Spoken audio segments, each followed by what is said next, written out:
क्योंकि फीटर का रीड जो है वो फीट चैप्टर पर है और उसी चैप्टर का बारे में आज आप लोग को क्वेश्चन आंसर सीबीटी के तहत जो कंपटीशन रेलवे में भी आ सकता है।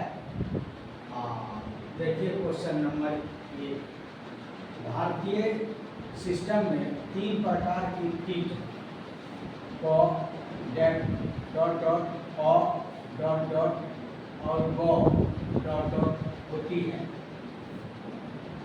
इसका जो है नाम देना है, या क्वेश्चन जो है 2 तरह से भी आ सकता है।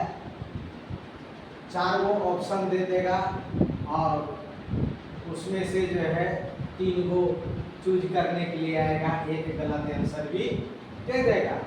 लेकिन क्वेश्चन सही तरीका से है और आंसर भी आसान तरीका है। भारतीय सिस्टम में 3 प्रकार की फीट को क्लियरेंस फीट और इंटरफेरेंस फीट और वो ट्रांजिशन फीट होती है। ट्रांजिशन फीट होती है। यह 3 प्रकार का फीट जो है भारत सिस्टम में बताया गया है, जो आप लोग को आंसर में दिया हुआ है। अब क्वेश्चन नंबर 2 देखिए, होल बेसिस सिस्टम में होल का साइज क्या होता है? आंसर, होल बेसिस सिस्टम में होल का साइज अस्थिर होता है। अस्थिर का मतलब है कि एक बार जो होल का साइज बना दिया उसके बाद उसमें छेड़छाड़ नहीं करना है और सॉफ्ट पर का डायमीटर घटा बढ़ा सकते हैं, इसीलिए इसको जो है अस्थिर होता है। अब आइए question number 3, shaft basis system में शाफ्ट का साइज क्या होता है? आंसर, शाफ्ट बेसिस सिस्टम में शाफ्ट का साइज अस्थिर होता है। जब शाफ्ट बेसिस सिस्टम रहेगा तब जो है शाफ्ट का भी साइज अस्थिर रहेगा। कहने का मतलब है कि शाफ्ट बेसिस में शाफ्ट का माप अस्थिर रखा जाता है और हॉल का जो डाया होता है उसको घटा बढ़ा करके हम फिट करते हैं। क्वेश्चन नंबर 4, भारतीय प्रणाली में हॉल का उच्चतर विचलन का संकेत चिन्ह क्या है? भारतीय प्रणाली में हॉल का उच्चतर विचलन का संकेत चिन्ह ES है।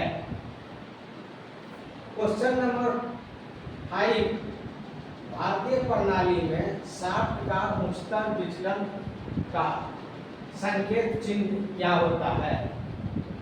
आंसर, भारतीय प्रणाली में शाफ्ट का उच्चतर विचलन का संकेत चिन्ह ES में छोटी ES होती है। क्वेश्चन नंबर 6, भारतीय प्रणाली में शाफ्ट का निम्नतर विचलन का संकेत चिन्ह क्या होता है? आंसर, भारतीय प्रणाली में शाफ्ट का निम्नतर विचलन का संकेत चिन्ह छोटी EI होता है। छोटी EI होता है। क्वेश्चन नंबर 7, भारतीय प्रणाली में हॉल का निम्नतर विचलन का संकेत चिन्ह क्या होता है? आंसर, भारतीय प्रणाली में हॉल का निम्नतर विचलन का संकेत चिन्ह बड़ी EI होता है। बड़ी EI होता है। नंबर 8, क्वेश्चन नंबर 8, उस फीट किस फीट के रूप में आती है? आंसर, उस फीट ट्रांजिशन फीट के ग्रुप में आती है। उस फीट ट्रांजिशन फीट के ग्रुप में आती है। क्वेश्चन नंबर 9, श्रिंकेज फिट किस के ग्रुप में आती है? Question answer, shrinkage fit interference fit के ग्रुप में आती है। क्वेश्चन नंबर 10, दो विचलनों में से जिस एक को शून्य रेखा जीरो लाइन के संबंध में टॉलरेंस जोन की स्थिति स्पष्ट करने को चुना जाता है उसे क्या कहते हैं? आंसर, दो विचलनों में से जिस एक को शून्य रेखा जीरो लाइन के संबंध में टॉलरेंस जोन की स्थिति स्पष्ट करने को चुना जाता है उसे मौलिक विचलन माने फंडामेंटल डिविएशन कहते हैं। फंडामेंटल डिविएशन कहते हैं मौलिक विचलन। Question number 11, 20 minus 0.00 mm minus 0.06 mm में हॉल का अधिकतम साइज क्या होगा? Answer, 20 minus 0.00 mm minus 0.06 mm में हॉल का अधिकतम साइज 20 होगा।